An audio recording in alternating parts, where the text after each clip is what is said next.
All right, here we are, Friday workout. Let's get into some mobility today, huh?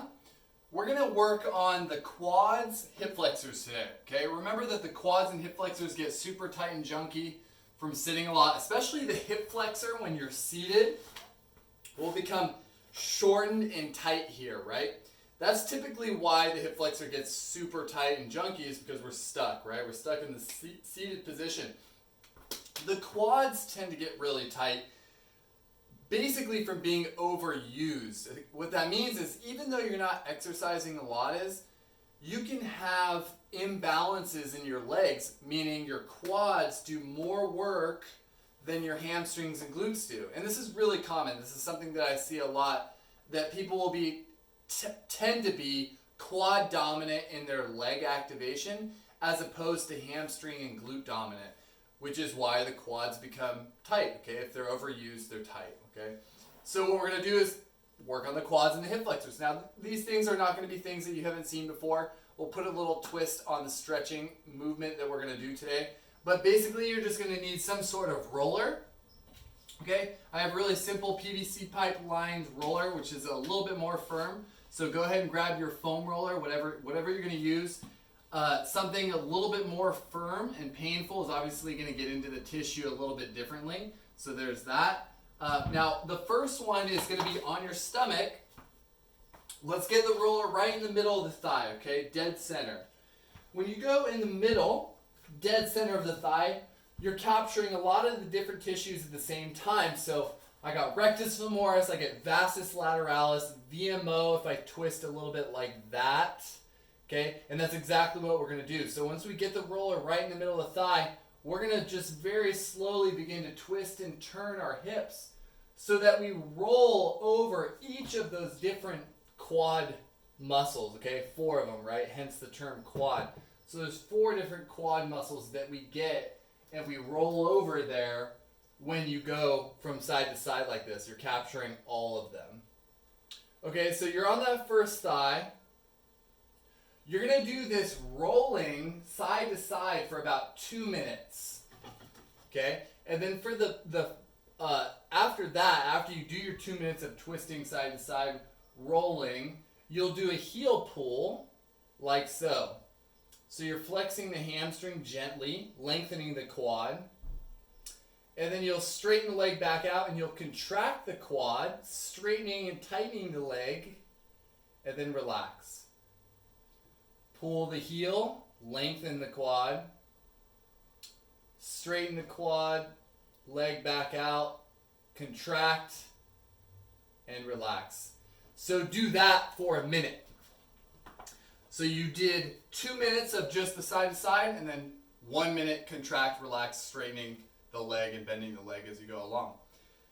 Now, after you get the rolling of the thigh, okay, that's about 3 minutes of the thigh, continue on the same side. So I just did my right thigh. I'm going to go up into my right hip flexor.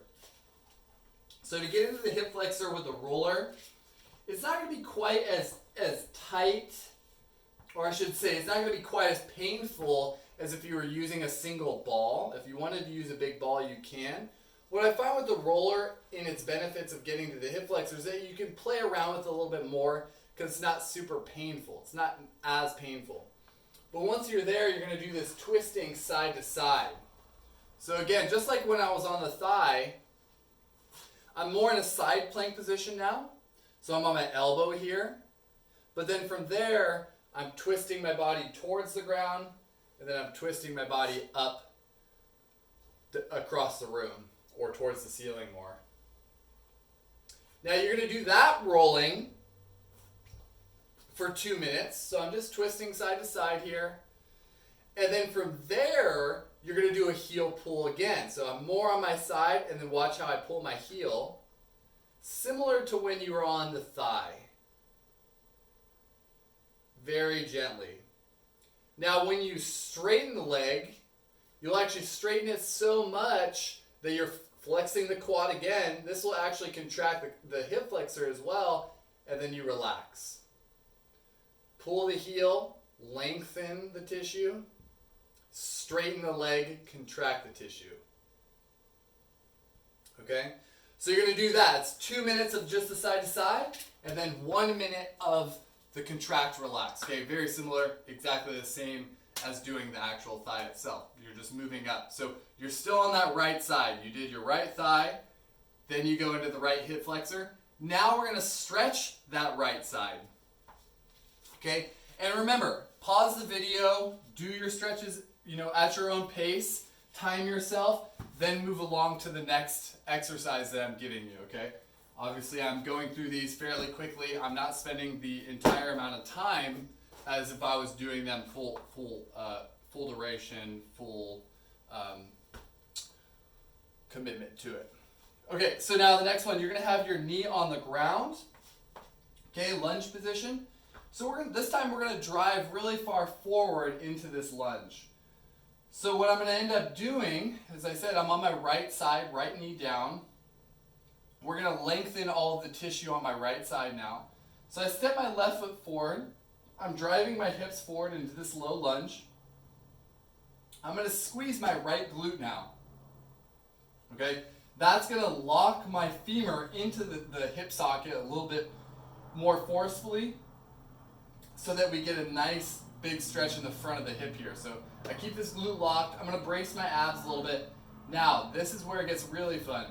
I'm going to pull my heel towards my butt here. Very similar to what you were doing when you were on your stomach rolling, but now I'm going to do it in this kneeling position. Watch my chest not move as I pull the heel towards my butt.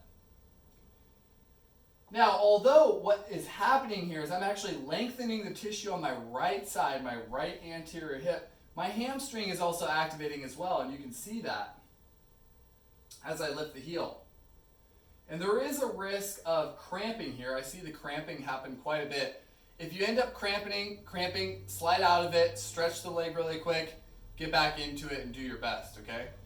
But you're just going to go through this heel pull, down gentle, maybe you shift deeper into the hip, heel pull, nice and slow, for about 2 minutes, okay? Set a timer, do about 2 minutes of that stretch, okay? And then make sure after this side, right side, obviously you do everything else that we just covered on the left side, okay? And don't rush, make sure you get even amount of time per side. And remember, 2 minutes of rolling side to side in the middle of the thigh, 1 minute contract, relax, 2 minutes of rolling the hip flexor side to side, 1 minute of contract, relax, and then similar 2 minutes in the stretch for the low lunge position. That's mobility for the day. Make sure you get it done. Don't skip. Don't cut any corners. Take care of your body, and I'll see you in core activation.